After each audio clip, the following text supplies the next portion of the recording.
ನಮಸ್ಕಾರ. ಮದುವೆಯಾಗಿಲ್ಲವೇ? Don't worry, be happy. ಮದುವೆಯಾಗದಿದ್ದರೆ ಒಂದೇ ಚಿಂತೆ, ಮದುವೆಯಾಗಿಲ್ಲ ಎನ್ನುವ ಚಿಂತೆ. ಮದುವೆಯಾಗಿ ಬಿಟ್ಟರೆ 100 ಚಿಂತೆ, ನಿನಗೆ 100 ಚಿಂತೆ. ಬರೀ ಮದುವೆಯಾಗಿ ಮಕ್ಕಳಾಗಿಲ್ಲವೇ? Don't worry, be happy. ಚಿಂತೆ ಬೇಡ. ಮದುವೆಯಾಗಿ ಮಕ್ಕಳಾಗದಿದ್ದರೆ ಬರೀ 100 ಚಿಂತೆ, ಮಕ್ಕಳಾಗಿ ಬಿಟ್ಟರೆ 1000 ಚಿಂತೆ. 1000 ಚಿಂತೆ. ಮಗುವಾಗಿ ಮಗುವಿಗೆ ತಾಯಿ ಆಡಿಸುವಾಗ ಮಗು ಸೀರೆಯಲ್ಲಿ ಹೇತುಕೊಂಡು ಬಿಟ್ಟರೆ,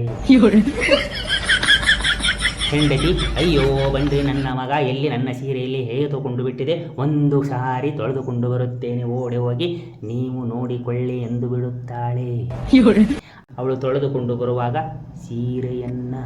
ಸೀರೆಯನ್ನ ನೀರಿನಲ್ಲಿ ಹಾಕಿ ತೊಳೆದುಕೊಂಡು ಓಡಿ ಬರುವಷ್ಟರಲ್ಲಿ ನಿನ್ನ ಮಗ ನಿನ್ನ ಮೇಲೆ ಉಚ್ಚೆ ಅಟ್ಟಿ ಬಿಟ್ಟಿರುತ್ತದೆ.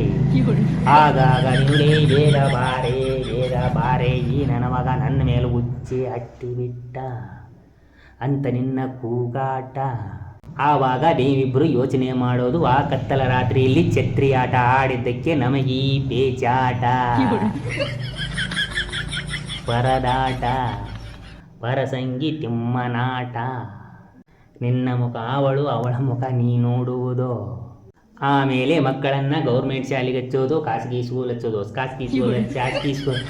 ಆಮೇಲೆ ಆ ಮಕ್ಕಳನ್ನು ಖಾಸಗಿ ಸ್ಕೂಲ್ಗೆ ಹಚ್ಚಬೇಕು, ಗೌರ್ಮೆಂಟ್ ಸ್ಕೂಲ್ಗೆ ಹಚ್ಚಬೇಕು. ಖಾಸಗಿ ಸ್ಕೂಲ್ಗೆ ಹಚ್ಚಿದರೆ ಲಕ್ಷ ಪೀಕಬೇಕು. ಗೌರ್ಮೆಂಟ್ಗೆ ಹೋದರೆ ಅಕ್ಷರನೇ ಕಲಿತಾರೋ ಇಲ್ಲೋ ಭರವಸೆನೇ ಇಲ್ಲದಂಗೆ ಆಗಿಬಿಟ್ಟೈತೆ. ಅವರನ್ನು ಬೆಳೆಸಿ, ಅವರನ್ನು ಉಳಿಸಿ, ಅವರನ್ನು ತಿನ್ನಿಸಿ, ಅವರನ್ನು ಉಣಿಸಿ ಬೆಳೆಸಿ ಅವರಿಗೆ ಮದುವೆ ಮಾಡಿಬಿಟ್ಟರೆ ಆಗ ನಿಮಗೆ ನಿಜವಾಗಿಯೂ ಕೋಟಿ ಚಿಂತೆ. ಅತ್ತೆ ಸೊಸೆ ಮಾತು ಕೇಳ್ತಿಲ್ಲ ಅಂತ, ಸೊಸೆ ಅತ್ತೆ ಮಾತು ಕೇಳ್ತಿಲ್ಲ ಅಂತ ಇವರಿಬ್ಬರ ನಾಟಕ ನೋಡಿ ನಿಮ್ಮ ಮಾವ ಕೂತ್ಕೊಂಡ್ಬಿಡ್ತು ಚಿಂತೆ ಮಾಡ್ಕೊತ. ನೀವು ಸಮಾಧಿ ಸೇರುವವರೆಗೂ 1000 ಕಂತೆ ಚಿಂತೆ. ಜೀವನ ಹುಚ್ಚರ ಸಂತೆ. ನಾಯಿ ತಲೆ ಮ್ಯಾಲಿನ ಬುತ್ತಿ ಸಂಸಾರ, ಮಾಡ್ಕೊಂಡ್ಯಾರಾಗ್ಯಾರ ಉದ್ಧಾರ. ಹೇಳ್ಬೇಕು ನೀವೇ ನನಗೆ ತಿಳಿದೋರ. ನಾಯಿ ತಲೆ ಮ್ಯಾಗಿನ ಸಂಸಾರ, ಮಾಡಿಕೊಂಡು ಯಾರು ಆಗ್ಯಾರ ಉದ್ಧಾರ. ನೀವೇ ಹೇಳಬೇಕು ತಿಳಿದ ಬರ.